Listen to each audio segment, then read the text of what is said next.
नमस्कार सर्वांना. चला तर आज वेगळा जरा नाश्ता करायचा आहे आणि काहीच खाण्याची इच्छा होत नाही. तर म्हणलं चला आता करून पाहू, पहिल्यांदा नवीन रेसिपी बनवते. तर 1 वाटी रवा घेतला होता, छोटा रवा, आणि ही पाऊण वाटी असा दही घेतलेला आहे. रवा आणि दही मिक्स करून आपल्याला मिक्सरला लावून घ्यायचं आहे. ते दोन्ही मिक्सरला लावून घेतलेले आहेत मी बारीक करून जरा, पण दह्यानं नाही झालेलं. थोडंसं पाणी ॲड केलं होतं मी आणि फिरून घेतलेलं आहे. आता ते पातेल्यात काढून घेते मी.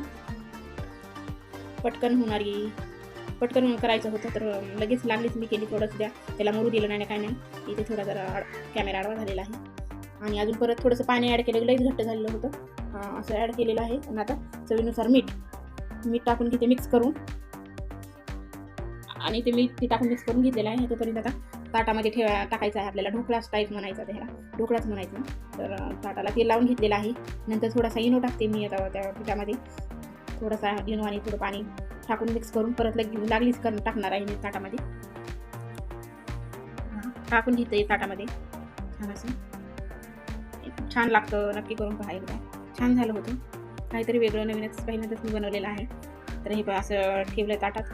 अगोदरच मी कढईमध्ये पाणी ठेवलं होतं उकळायला, मग नंतर कढईवर ठेवली ती. परत हे आपलं रेडी झालेलं आहे ढोकळा, शिजलेला आहे.